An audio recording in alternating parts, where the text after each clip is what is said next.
Welcome to episode 4 of the Sit Rep podcast. I want to start by saying thank you for continuing to join me on these episodes. I can't believe we're at episode 4. I said that for every single episode that I've had so far, but this is going to be a really, really good one.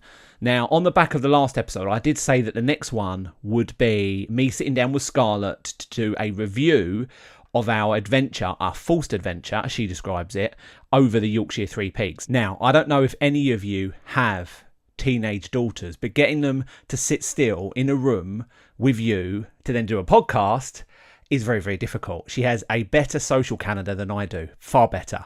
So unfortunately, because we haven't quite yet hit the school summer holidays, not only does she have school during the day, obviously, but she's also very, very busy with her activities after school. So finding time in the house, it's a full house as well, finding time to sit down and go through that has been very, very hard. So I've decided that I am going to move on from doing an episode with Scarlett.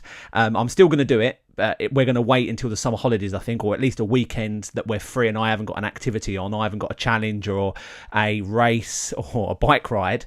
Then I'm going to sit down with her then and we're going to do the Yorkshire Three Peaks. I want to give the Yorkshire Three Peaks episode the respect it deserves, because it was the first time Scarlett and I had done anything together on our own that was such an ordeal. It was so hard and so tough that it would make for a really, really good episode. It was a really, really hard challenge that both of us had to overcome. Obviously, it being the first time that Scarlett had ever endured walking such a long way over such a difficult terrain. Obviously, it being the Yorkshire Three Peaks meant a lot of elevation, a lot of climbing. So again, it was very, very tough. It was the first time she'd done anything like that.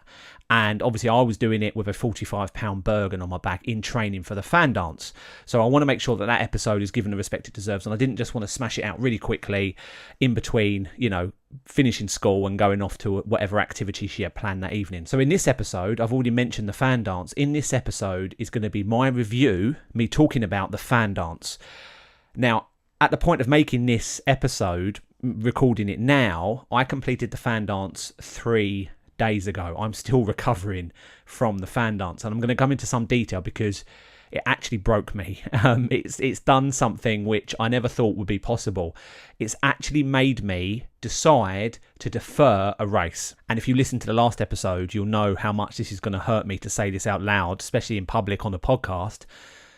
But this weekend I was supposed to be completing the Race to the Stones 100k ultramarathon. The fan dance destroyed my feet. My feet, if I was able to show you a picture, which luckily for you, this is a podcast and not a YouTube video, but if I was able to show you a picture of my feet right now, you'd be questioning in how I'm even walking, let alone considering to run Race to the Stones. Now, up until probably this morning, I was holding out hope that my body would do some kind of Wolverine, Deadpool style recovery and my feet would heal themselves miraculously overnight and I'd be able to bandage them up and complete Race to the Stones, even if I had to hobble my way around. I've come to a realisation this morning, even with a big strong can of Suck It Up cupcake, I'm not going to be completing Race to the Stones. And if I do attempt it, all I'm going to be doing is probably hospitalising myself first off, because I'm going to cause further injury, but I'm also going to ruin any further chances of any future events I have for the rest of this year, because I'm just going to be, spending the next few months just trying to recover and get my feet, allow the skin to grow back on my feet and the flesh that I'm missing. Anyway, I'm waffling, which is always a risk with my podcast. My point is that the fan dance was such a tough challenge that I now, on hindsight, think it should have an episode on my podcast all of its own. So I'm going to do a review of the fan dance. I'm also going to try something new that I haven't done before. I'm going to include some snippets from the video that I've created. Now, if you watch me on YouTube, you know that I put my race review videos, I put my my vlogs of my races up on my YouTube channel with commentary, and you're going to be able to go and watch that once you finish listening to this podcast. If you haven't done so already, watch that video. It's a really, really good video. All of the gory detail of how the fan dance panned out is all in there, and you can watch it to your heart's content. However, in this podcast, I'm going to include some things that aren't going to be in that video. I'm going to talk about some things about how I felt, some of the mistakes I made, and I made a lot of mistakes, guys. I made so many mistakes. It's unbelievable. But that's why I do these challenges. I do these challenges because they're eye-openers. Good morning, everybody. Good morning. To the Fan Dance Challenge. This is a military-themed endurance march. One which you have been a volunteer for this morning. So first and foremost, fucking well done for getting here. Now, the thing with the fan dance, I'm going to give you a bit of a breakdown about what the fan dance is. I'm going to talk to you about its history a little bit, and I'm also going to cover off kind of what the expectations are with the fan dance, because the fan dance isn't just a challenge. It isn't just a fitness endurance challenge in itself, but it's also a logistical challenge as well. There's a psychological aspect that you need to overcome, and there's also a preparation and logistical aspects that you need to make sure you plan for. You know, I think the saying, what was it? Planning prevents piss poor performance, something along those lines. Completing this event is very much in the planning as it is in the actual getting to the finish line on the day. So I'm going to talk a little bit about that as well. So let me get into the detail. The fan dance is a 24k route march, military route march over Pen y Fan in the Brecon Beacons. The Brecon Beacons, for anyone that doesn't know, I have a lot of international listeners. I do have some people that follow my YouTube channel that are not from the UK. So for the benefit of anyone who doesn't live in the UK, and possibly anyone who does live in the UK who doesn't know where the Brecon Beacons are, the Brecon Beacons are located in South Wales. I live in Essex. It was a 4.5 hour journey to get there. And yeah, they're based in South Wales. It's a very, very beautiful part of the country. If you've never been to the Brecon Beacons, I highly recommend it. However, doing the fan dance in the Brecon Beacons is a challenge in itself, just based on its terrain. The terrain, especially over on this course, especially over Pen y Fan, was extremely, extremely tough. And I think that on hindsight now, having completed it and knowing the injuries that I've suffered, the terrain itself was probably the hardest challenge. And I didn't really think of that. I thought the bergen, because I have to carry a 45-pound bergen, I thought that the distance, being 24k, isn't to be sniffed at, especially over a big climb. The climb itself, so Pen y Fan and the hills around it, I thought would be the biggest challenge. Now, of course, they are challenges in themselves. However, the terrain, I think, made it the hardest part of this challenge, because you're not able to get any significant pace up. If you do spend any portion of the event in a place where you're able to push and, you know, get a pace up and, you know, potentially keep up with some of the other participants, that's quickly dashed. Well, it's dashed for me as soon as I hit some of this undulating terrain. I'm talking hopscotch level boulders, having to jump from one boulder to the next, having to move from one sharp stone to the next without twisting your ankle, without slipping, without, you know, doing that awful thing that happens with a bergen, which is when you slip, you end up going down on one knee. I've done it a few times, and you just feel like you're about to snap your kneecap out of your socket. It's awful. When you're carrying 45 pounds on your back, any mistake you make is massively exaggerated. It reminds me of when I used to weigh 190 kg and I attempted to run for the first time. I had no idea how anyone is able to do this. I was back in that place again. I was back in the place when I first put the bergen on in training, where I was starting to question how anybody, military background or not, how anybody is able to move at any pace with this on your back. The training gave me a good insight into the logistics and the, you know, ergonomics of moving with a heavy backpack, but completing this challenge was just another level. So it's a 24k route march over Pen y Fan that starts in a small lay-by in the Brecon Beacons. There's a red telephone box. This is a famous telephone box that is well known within any military circles. You will know the red telephone box. It's famous, apparently. This is what I've been told. Lots of people doing selfies. I did selfies by the telephone box. It was the place to be. The red telephone box marks the start line of the fan dance. So we're on our way to the start line. I've got Tracy with me. I'm the only person. Are they just out for a Yeah, they're just out for a while. I'm the only person that's turned up with his partner. Everyone else is obviously ex-military, you can tell. And I'm the only Wally from the people I've seen so far. Yeah, we've got a meal ticket. All the organisers are definitely ex-military. It's as much of a challenge to get through the banter when you register as it is to complete the actual task. But so far so good, actually. Really, really good fun so far this morning. Managed to get my bergen sorted. A lot of faffing in the car. But yeah, on our way to the start line now to get ready to kick off, which starts in just under 30 minutes. Forecast for today, heavy rain. It's stopped raining for the past 15 minutes. It's been torrential rain all morning, all night, all day yesterday, thunderstorms. Ground is absolutely drenched. However, we are in the beautiful Brecon Beacons on our way to the footpath that starts to trek up to Penny Fan. This is going to be fun, guys. This is going to be fun. It's called the Fan Dance because obviously you're climbing Penny Fan, or dancing over it, I suppose. But yeah, this is what it's called, and it's called that because it's part of the SAS. This is the best bit. It's part of the SAS selection process. So if you're in the military and you want to join the SAS, obviously you apply for sign up. There's certain criteria you need to meet before you even get selected. If you're lucky enough. So is lucky the right word? Probably not lucky.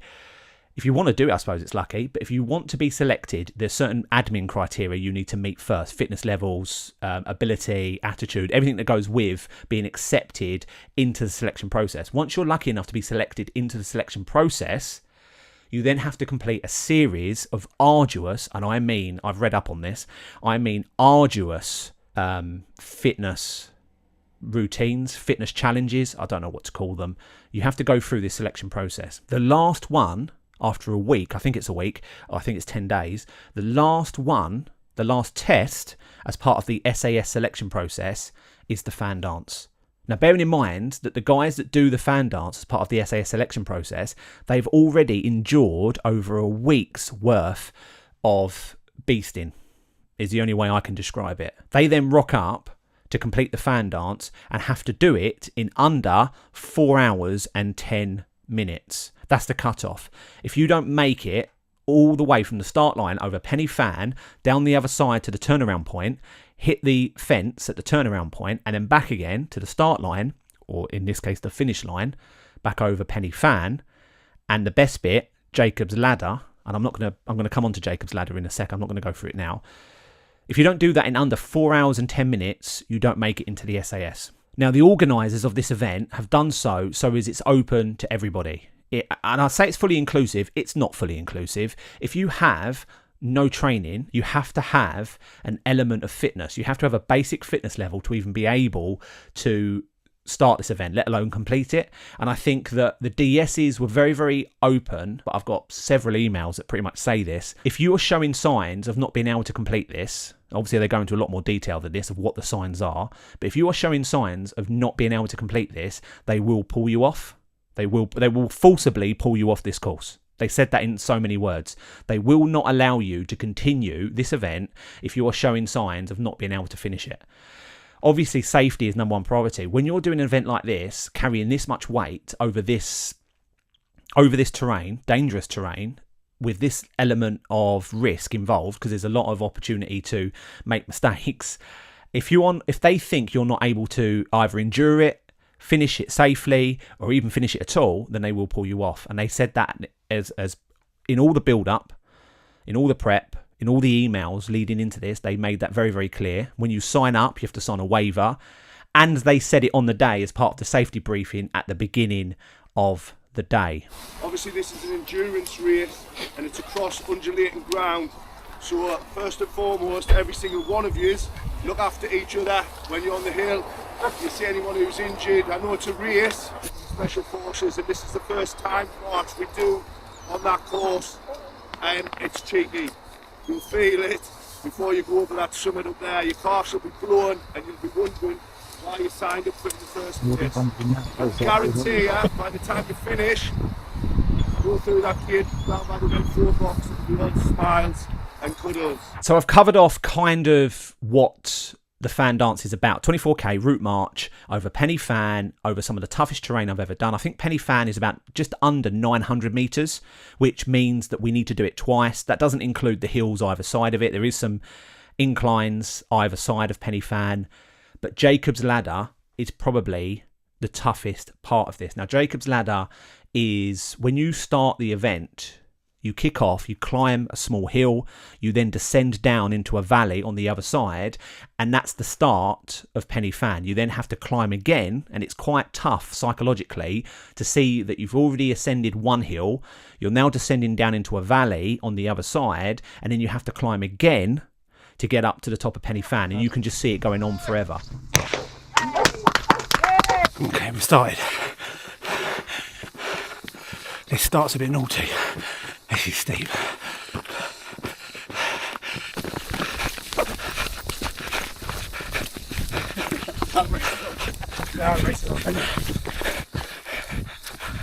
Opted to go on the grass. Easy and running on those cobbles. Alright, sit rep. Feel good. Downhill. Try not to fall over. This is very undulating terrain. Very uneven. I fall over on footpaths. God knows what's going to happen here. Right, we're descending into the valley, and then we've got this climb. Okay. We're just coming to the top. It's tough. This is hard. I can't talk. Okay, nowhere near the top. Nowhere near. We're at 700 metres. Don't forget, after we've got over and then down the other side, we've then got to do it again. Turn around, come back. Killer. Luckily for me, there was a lot of cloud cover. Luckily for me, there was a lot of fog or mist. So it meant I couldn't actually see the top of the climb as I was climbing up. So it kind of, if you watch the video on YouTube, it kind of led me to believe there was several false peaks that I thought I was reaching the top. I wasn't reaching the top. I was nowhere near the top. I think one of the times I actually said, oh, I'm nearly at the top, guys. I wasn't even halfway. So I was kind of tricking myself into pushing. I think psychologically it'd be tougher if you could see the end and the top, which I couldn't, knowing how far you had to go and knowing how much you had to endure. Right, I'm going to say now, sit rep. I can't do a lot of talking. This is the worst vlog ever. Right, we're at the top of Penny Fan. Fitness wise, I feel absolutely fine. Legs are fine, back's fine.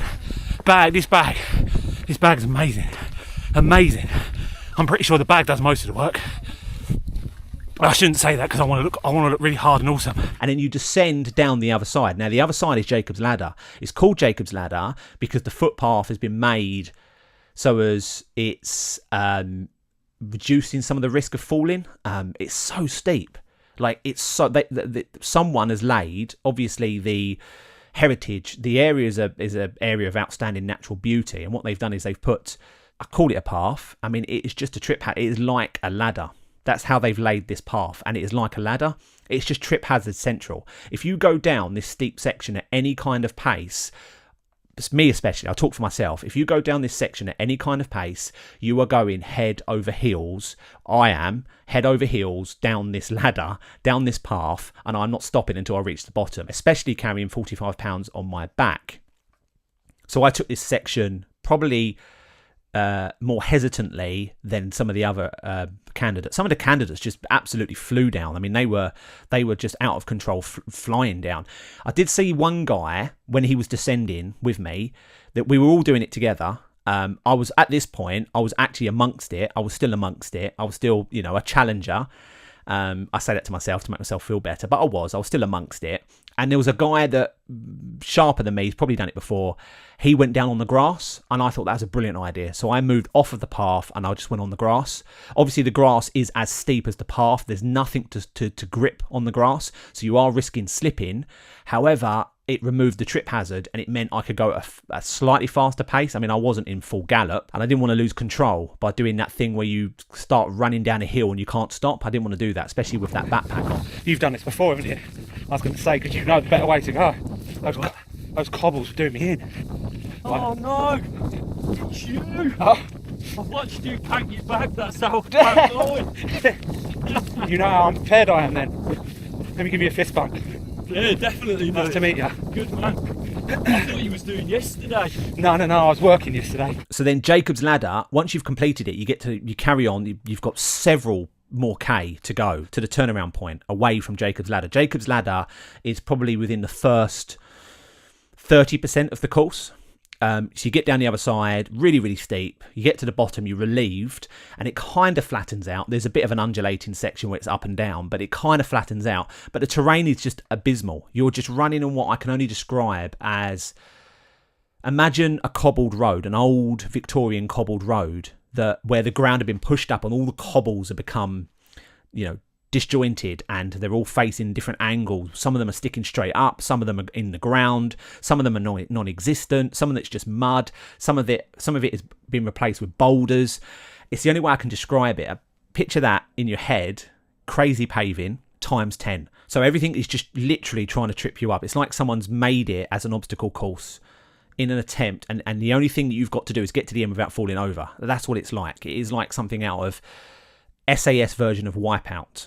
If you're in the UK, you know that TV show. The whole point of this section is, even though it's relatively flat, is to try and get some kind of pace up, because it's flat, you're not climbing, you don't want to lose time, but doing so without twisting an ankle or damaging a knee ligament. Okay. Sit rep. Got a jog on. Finally. These trip hazards are astronomical. If I catch my toe on one of these rocks and go down, holy fuck. That's why I'm taking it easy. For an hour and a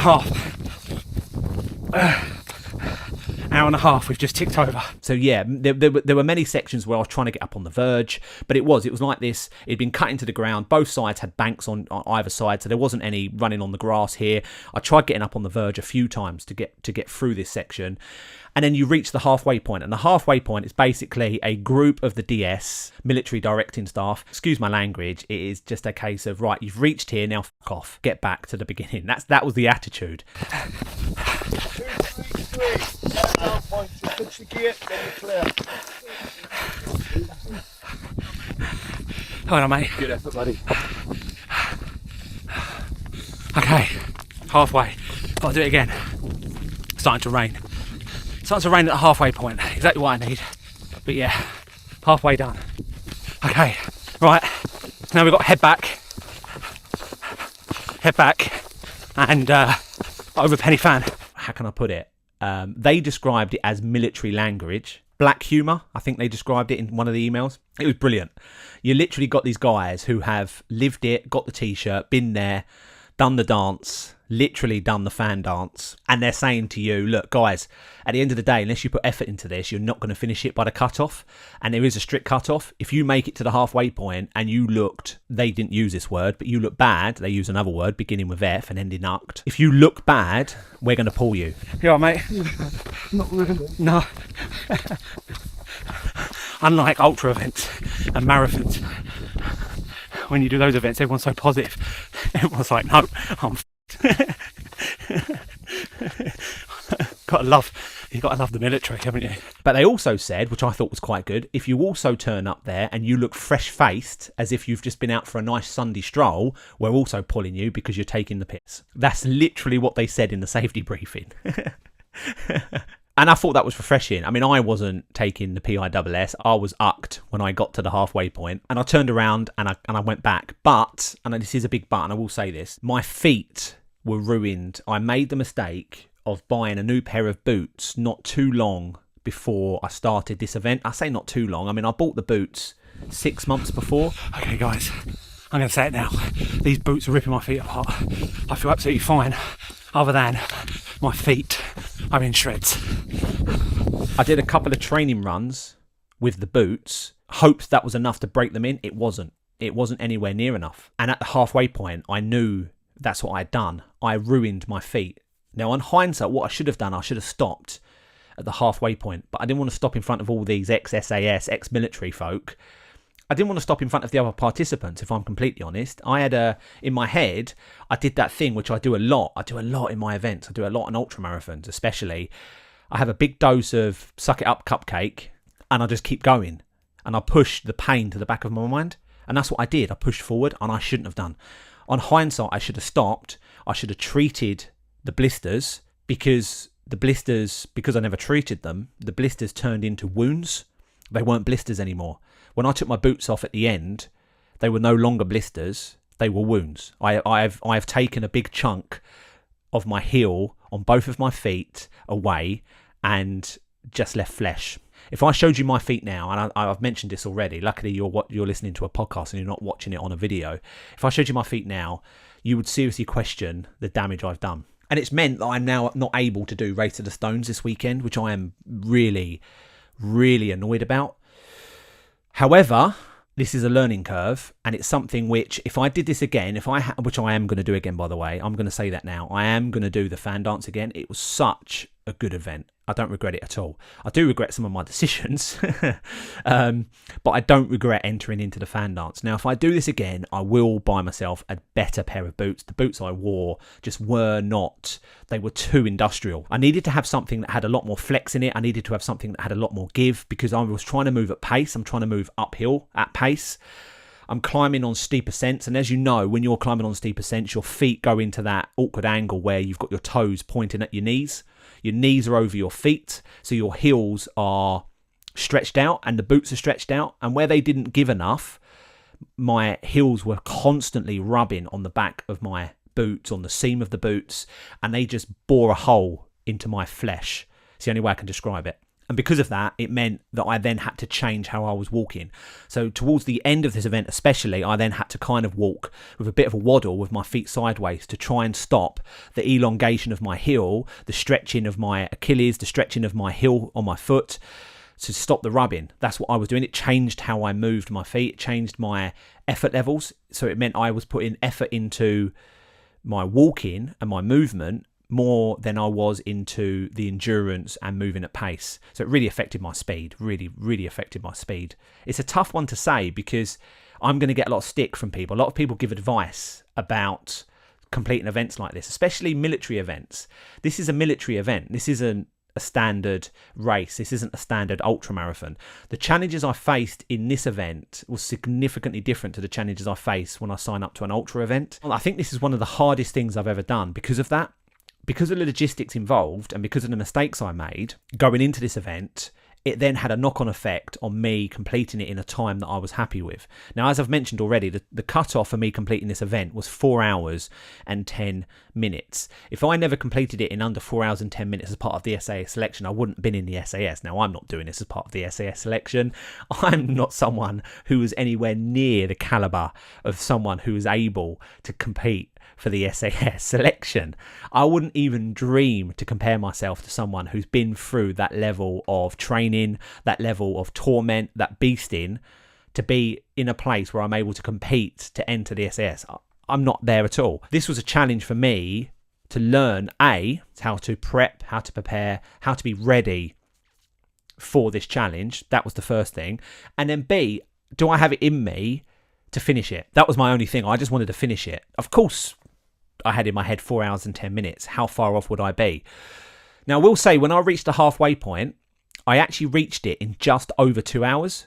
If I did it in the same time going back, I think I was on for like 4 hours and 10 minutes, which was a big spur, but I knew that I'd messed my feet up. I knew I had, and I just wasn't moving in the same way anymore. From a fatigue perspective, my legs, my back, my shoulders, they were fine. I wasn't tired. I had loads more energy. I smashed a couple of energy gels at halfway. So I knew that I had it in me to finish it. It was just the damage I was doing to my feet. And I knew it was past the point of no return now. I knew my feet they weren't blisters anymore. I knew that my feet were just open wounds, and it was challenging now to finish it, and that's what was in my head. So psychologically, I was in a place now where I was overcoming that as a challenge rather than pushing myself to beat the time. The time now became a distant memory.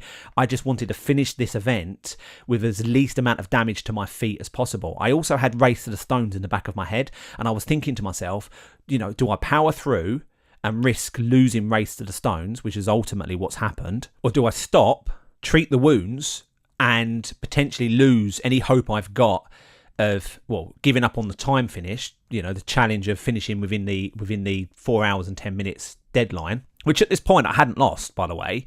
Even though in my head I knew I wouldn't, I hadn't lost that time. So I had that real battle with myself. So ultimately I made the mistake of pushing on. On the way back, just before I reached the bottom of the climb up to Jacob's Ladder, which is by far the hardest part of the course, I realised I had to stop. I physically couldn't move properly anymore. My feet were so damaged. We're coming up to the foot of the start of Jacob's Ladder. It's been raining now solidly for the last hour and a half. I'm soaked through to the bone. The only thing that's dry is my bag, inside my bag. So I had, full disclaimer, full transparency, I've lost time. So I smashed the first half, but I've lost time now, so I had to stop and sort 2 blisters.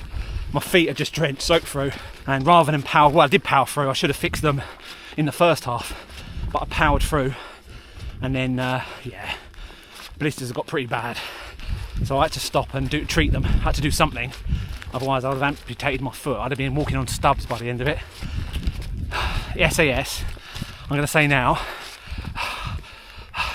they're hardcore, and the fact that you have to wear these boots just to operate makes you hardcore. Right, bottom of Jacob's Ladder. So I stopped, I took my boots off, I stopped on the side of the path, loads of people passing me at this point, because, still at this point, I was still very much within the mix. I was probably mid-pack, the faster, more elite runners had gone. Bearing in mind, a lot of these people were also doing it clean fatigue. I don't think I mentioned that at the beginning of this podcast. There were 2 ways in which you could complete this challenge. You could do it load bearing with a 45-pound bergen, which is what I was doing, or you could do it clean fatigue. Clean fatigue means you take the essentials for what is a challenging run, but it's a fell run, so you're able to carry much lighter load, much less equipment, and you run it as a fell run. Obviously, clean fatigue gives you a weight advantage, which means you can move a lot faster. But I was quite proud to say that I was still very much within the mix of some of the clean fatiguers as well. And I was mid-pack for the load bearers. At this point where I stopped, I obviously lost all of that opportunity to finish mid-pack. Loads of people passed me, took my boots off, and I realised the damage I'd done to my feet. My feet were wrecked. It was pouring with rain as well, so applying blister plasters and bandages or wound dressing. So I'm sat on the side of this path with water flowing down the middle, with all these other load bearers now passing me, everyone asking me am I okay, because it was a great camaraderie. I'm going to come on to the camaraderie in a second. And the only thing I could do, as I say, in an ideal world, I'd want to put some wound dressing, because they weren't blisters anymore, they were wounds. The only thing I could do was whack on a couple of those industrial strength blister plasters. But anyway, this is getting pretty gross. But yeah, I had to stop and do that, and then I had to put the boots back on. Now, I was carrying my trail trainers with me, and I was in 2 minds about swapping my boots out for my trail trainers. If I'm honest with you, I had a massive urge to throw my boots over the bush behind me into the valley, straight down the side of the cliff. That's where I wanted to throw these bloody boots. They were instruments of torture. However, I wanted to finish the event and I didn't want to get disqualified, and not wearing boots was a cause for disqualification. So I left my trail trainers in my bag, I put my boots back on with my newly dressed wounds, and it did make a huge difference. It meant the difference between finishing and not finishing. It didn't make any difference to my pace or speed, but it did mean I was able to finish this event. I was able to get back up Jacob's Ladder, one of the hardest things I've ever done. Now, Jacob's Ladder, how can I describe it going back up? So it is literally like climbing a ladder. You are very much knee over feet. Bergen was, if I leant too far forward, I could feel my centre of gravity going over my head and risk falling over. And there is a section as you get to the top. I mean, that's hard. That goes on for what feels like forever. And nobody was overtaking me. This is how tough I know Jacob's Ladder was. Nobody, even with my slower pace, even with my injured feet, nobody was overtaking me on Jacob's Ladder. Aye. Oh, mate. This is a bit gnarly, isn't it? Oh. How you fellas doing? Yeah, loving it. Living the dream. This is so steep. These views are astronomical. Unbelievable. We're nowhere near the top. I've been climbing for what feels like ages. No pace at all. I'm done. This has broken me. It's official. Yeah, I'm trying to take my mind off looking at that. I've got to climb this.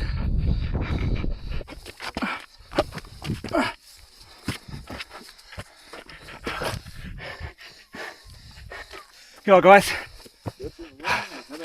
Yeah, that's right. That's fun, wasn't it? Good views. Ay. Top of Penny Fan, top of Jacob's Ladder, done. tough. Jacob, I'll give him that. Jacob's ladder is... I can't even talk. Jacob's ladder is tough. But I got to the top of Jacob's ladder, and now at the top there is a section where some of the climbing to get up to the peak, the rocks are waist high, so you have to climb up with this backpack on and these heavy boots and this injury that I'm carrying on my feet. I had to get up these rocks to get to the top of the climb. Managed to do it, got down the other side, and I actually managed to get a bit of a pace on now. Now, I knew I could smell the finish line. I had the adrenaline flowing. I had some relief from the pain in my feet because I was now wearing blister plasters, which were taking some of the damage, some of the impacts they were taking, which was good. It didn't relieve the pain in its entirety. I would say that I went from, 90% pain down to about 60% pain. So, I was able to do a bit more. I was able to then break into a bit of a jog on some of the flat sections. I was able to get down back into the valley and then back up the other side of the hill. And as soon as I saw that finish line, relief, job done. It was a phenomenal experience. What's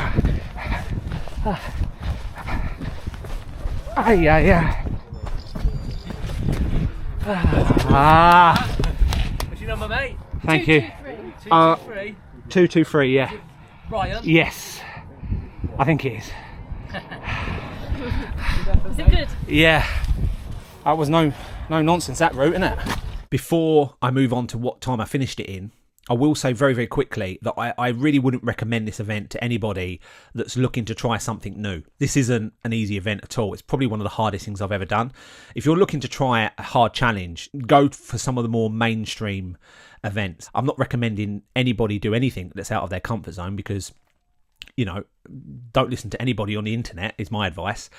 However, this challenge itself, I would only ever recommend it to someone who's got the experience of doing it with a bergen. I think that's, it's such a tough challenge. I'm not sure why it's captured my imagination so much. It really has. I really enjoyed rucking. I know the Americans call it rucking. We call it tabbing in this country.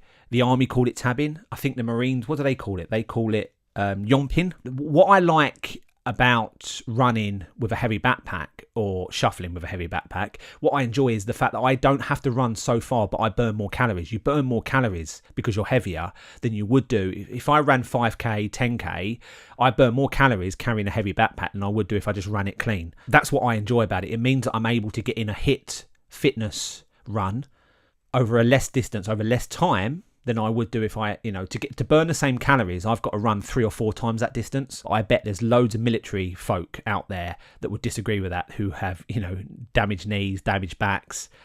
Obviously, moderation in moderation. If you do rucking, yomping, tabbing, if you run with a heavy backpack to excess, then of course it's going to cause damage. If you do it wrong, it's going to cause damage. If you wear the wrong boots, Jesus Christ, if you wear the wrong boots, it's going to cause damage. But the best part of this event, and I'm going to come on to this now, I've talked about the worst part. The worst part was the terrain. The terrain destroyed me. Getting any kind of pace up was impossible. The best part of this event was the camaraderie. The people that were running this were the kind of people that just don't take any crap from anybody. That's what I loved. It was no nonsense. But they were also, really, really fixated on getting this job done and talking to them en route. I talked to quite a few people. Quite a few people recognised me from watching my preparation fan dance videos, which I really appreciated. I got called the YouTube guy. That really doesn't narrow it down. That could be anybody. I really appreciated people watching my videos. So if you're one of the individuals that completed the fan dance and you watch my videos, I just want to say a big shout out and thank you. I got loads of fist bumps, loads of high fives, not like high fives, but like loads of like half handshake slaps that men do, pats on the back. But yeah, as we were passing, one of the best things about this event was as you were going down to the halfway point, you get to pass the faster runners coming back. There was one guy who did it in 3 hours and 1 minute. 3 hours and 1 minute. Let me just put this into context. The SAS selection cutoff is 4 hours 10 minutes. There was a guy load bearing, so he was carrying 45 pounds as well. He did it in 3 hours and 1 minute. He was huge. And if he isn't already in the SAS, okay, I'm going to make this decision for you guys. I'm going to put this as a shout out. Anyone that's listening from the SAS, if he's not already in the SAS, you need to sign him up. If I am ever in a zombie apocalypse, I want this dude by my side. I'm telling you now. He looked like he could handle himself. He definitely can run. And he can run carrying a lot of weight. Fair play to the guy. The guy was a beast. But anyway, that aside, as you run down the flatter sections with undulating terrain, as you run down this section towards the halfway point, you start meeting some of the faster runners who have already reached the halfway and started to come back. Now, I thought this would be demoralising because I get to see the faster runners, the faster load bearers especially, as they started to come back. I thought that would be quite tough psychologically, seeing people that were running faster than me. But it wasn't. It was really good because everyone, and I mean everyone, was shouting words of encouragement to each other. There were high fives, low fives, half handshakes, fist bumps. It was the atmosphere was brilliant, really, really good. The camaraderie, the levels of friendship on this route was probably one of the best things that I wasn't expecting. As I say, because of the emails in build up to this, the emails were very passive aggressive, for lack of a better term. It was very much, right, you need to make sure you do this, because if you don't do this, this is going to happen. And if that happens, you're going to get disqualified. If you don't do this, this is going to happen. If that happens, you're going to die a horrific death. That's what the emails were in build-up for this event. So obviously, worst case scenario was very much at the forefront of your mind. You're on high alert as you go into this event. I mean, if you've done it 3 or 4 times, which I know some of these participants, because I asked them, how many times have you done it? Is this your first time? Blah, blah, blah. Very few people that were doing this event, it was their first time. Very few. I think I met, in the whole day, like literally 1 or 2 that it was their first time. Many of the people I was talking to, it was their second, third, fourth time doing it. There was one guy I spoke to, he'd done it 7 times, so fair play to him. Yeah, I met loads of people that had done it several times, so fair play. And I just thought that's so inspirational. Like this mindset of these individuals had a mindset you just don't meet on the high street. You sit down and chat to someone in the pub, you go for a coffee with someone, you meet your friends and family. I promise you now, 99.9% of people you meet will not have the mindset of the people you meet on events like this. You do an ultra marathon, you do the fan dance especially, you just meet a different caliber of person, and it is very much a mindset which is adapt and overcome. So let me get onto my time. I'm actually going to bring my time up on screen as I do this. Actually, let me just quickly.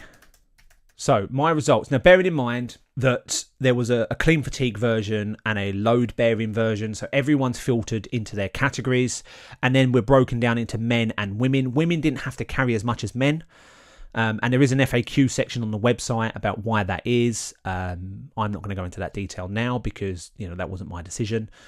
As much as I'm pretty sure that Tracy, my missus, could probably beat me if she did this. Load bearers. Here we go. Okay.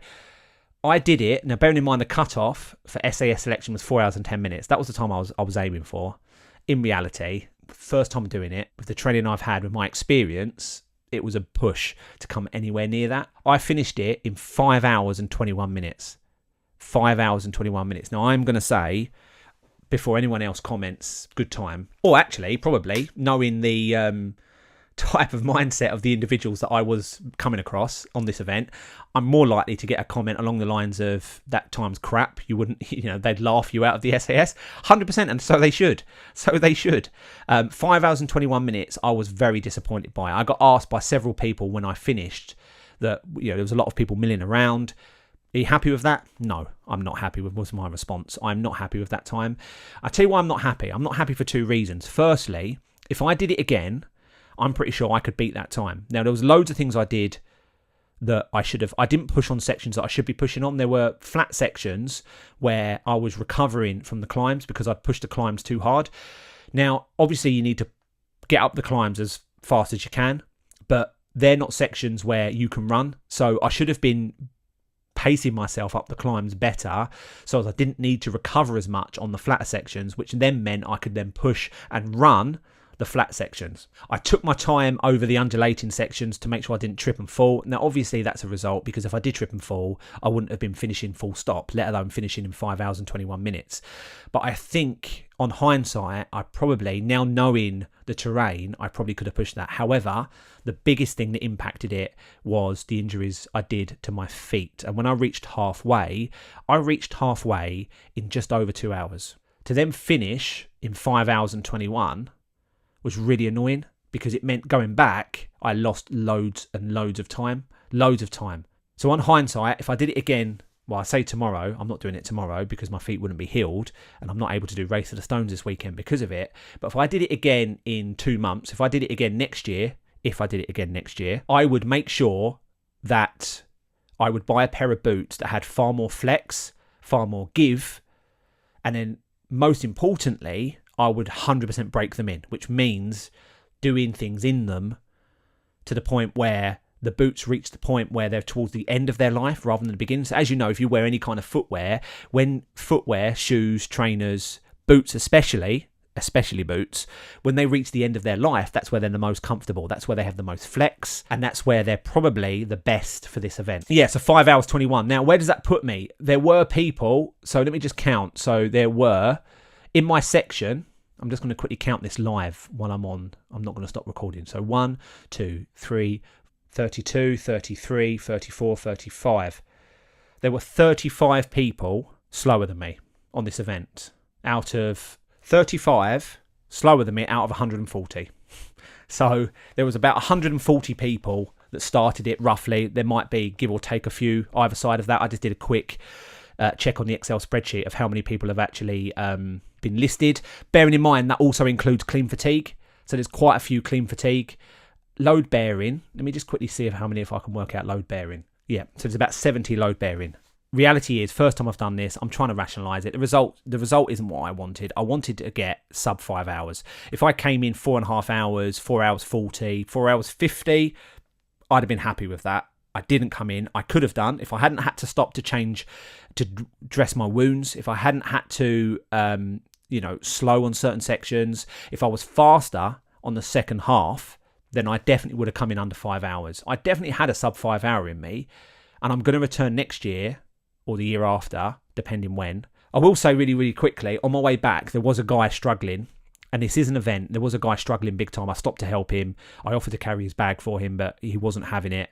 And you're in that place where you're kind of not sure what to do. Do you wrestle someone to the ground? He was adamant he was okay. He wasn't. I spoke to the DS at the end when I finished, and I asked him was he okay. He said no, he damaged his back. He didn't use the word damaged, but he said that yeah, he was pulled. And looking at this result and looking at the amount of people that started this race, I think there are also quite a few people that didn't finish because the non-finishers aren't listed. Knowing that how many people were in this race at the beginning, I think there was a lot more than 140 people. It looked like a lot more. If you watch my video, I think you'll agree. I know for a fact there was a lot of people that didn't turn up because of the weather. The weather was horrendous. We'd had storms building up to it, and then on the day before there was low temperatures throughout the event, and there was actually 5 people hospitalized the day before.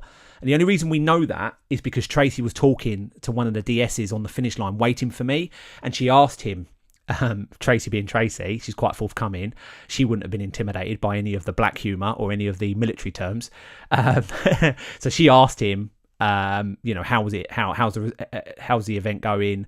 What's the results like? And he told her voluntarily. He told her there was 5 people hospitalised the day before with hypothermia and exhaustion and injuries. I don't know how many people were injured on the day that I did it, but this event is a tough one. It's no nonsense. This isn't to be taken lightly. It is an event where it is very, very challenging. Did I enjoy it? 100%. The best thing about this event were the participants, the camaraderie, the banter, the positivity. That was the best thing. People out there pushing themselves to the limit, overcoming a really, really hard challenge. You just don't get that kind of mentality anywhere else in life. Phenomenal. The organisation, the DSs, the organisers were brilliant. The emails coming out before this event gives you every piece of information you could possibly need. There was nothing left to the imagination. And it was the kind of language which in any other walk of life would probably offend, but it's exactly what you need for an event like this because you want to know what the risks are if you get it wrong. Challenge-wise, the event was challenging. The terrain, as I say, was the hardest, but the logistics, having to pack a bag. Now, if I went through the list of items I had to put in this bag, this episode would have to be 3 hours long, which it's not going to be, by the way, so please don't click off now. If you want to know what I put in my bag, I actually made a video about packing my backpack, my rucksack, my bergen. I actually made a video about packing it. You can see some of the items that I'm putting in my bag, how I'm packing it, the type of bag I'm using. Now, I bought a backpack from America, and it's an American. I don't actually think they're American. I think they're mainly sold in America. I think they're actually Australian, but they're called Crossfire. I'm not going to go into graphic detail because I'm not sponsored by them. And I just wanted something that took some of the weight off my shoulders. Now, I originally bought a rucking backpack or a tabbing backpack off of Amazon, and it destroyed my shoulders. I did one 10-mile ruck in it, 10-mile tab, carrying, I think I wasn't even carrying, I think I was carrying about 30 pounds. So it wasn't even the full weight, and it destroyed my shoulders, and I literally binned it. I never binned it. I kept it for just general day-to-day use. It's a good backpack, but it just wasn't fit for purpose for this level of event. So I actually spent some money. The backpack cost me 350 quid. Worth every penny. Worth every penny. Buy cheap, buy twice. This backpack took a lot of the weight off of my shoulders and distributed it around my back, around my torso, which meant that I wasn't suffering with shoulder pain. But the emails I got talked about SAS participants perishing. It's the only way I can put it, dying on Penny Fan. There were examples of individuals both in winter and summer. So in 2013, I think, participants for the selection process perished at the top of Penny Fan due to heat exhaustion caused by the fan dance. So these emails were no nonsense. They were leaving nothing up to the imagination. They didn't worry about explaining to you the consequences of getting this event wrong. So everything we had to pack had to be for survival. So the number one priority was water. Because we were doing this in summer, obviously fatigue and heat exhaustion and dehydration were our biggest enemy. So we had to make sure we had enough water to be able to survive. So we had to carry 4 litres of water. And I don't know whether you guys know how much 4 litres weighs, but I can tell you now, 4 litres of water is not to be sniffed at when you're carrying it on your back. But that's got to be in addition to the 35 pounds of weight that you have to pack on your kit list. You're not allowed to include water as part of your weight for this event. You have to pack your bag following the kit list with all the items for survival overnight, so including bivvy bag. So a bivvy bag is something that goes over your sleeping bag. You have to pack a sleeping bag. You have to pack a spare change of clothes, warm clothing, emergency survival clothing, first aid kit. The first aid kit was extensive because it's not enough that you just carry a few blister plasters, food, emergency rations, all of this stuff in the bag.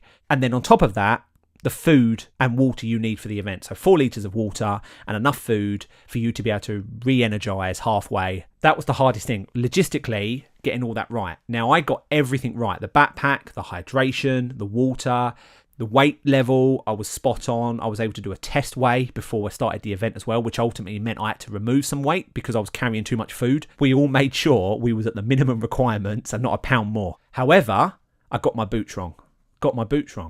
And it destroyed my feet. But it's also written me off now for Race to the Stones because of that mistake, which is a mistake I'll never allow to happen again.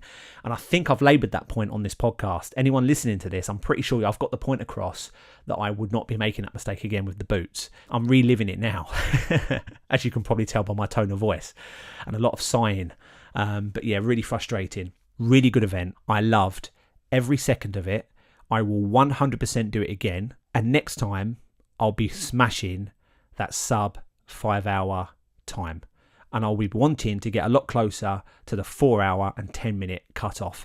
If I train really hard, lose more weight, get stronger, get fitter, if I get new boots, break them in, make them so as they're operationally better, so it means I'm able to move at pace in them over tough terrain, then I am 100% ready to come back and smash out a far better time. I just want to say thank you very much for listening to this episode. I hope you enjoyed it as much as I did making it. This has been a fantastic opportunity to run down some of my thoughts and feelings about this challenge. Please don't forget to watch the video of this version. Next week's episode of the Sit Rep podcast is going to be a tough one because I did have an event this weekend, which was going to be my race review of Race to the Stones, which I'm not doing now. which I'm gutted by. I'm having to defer it. So I will be doing Race of the Stones. I'll be doing Race of the Stones next year. I do have the Thames Path in September, which is a 100k ultra. So I've still got that to look forward to. So my ultra running this year isn't over with. I still get to train for that. I am going to be doing more rucking or tabbing because, as I've mentioned already, it is a great training process. I also want to get use of the backpack, really expensive backpack. I want to make sure I get my money's worth. So I am going to be doing more of that. I am going to be doing more cycling, and I've got some more events planned and more exciting challenges planned for this podcast. So it's not just going to be me doing race reviews on this podcast. I'm also going to be talking about motivation. I'm going to be talking about training tactics. I'm going to be talking about weight loss. I've got more episodes planned. So please stay tuned. Please stay locked in. Thank you very much for your support. And if you have any comments, please feel free to drop them below and to message me. I would love to hear your feedback. Thank you very much, guys, and see you in the next one.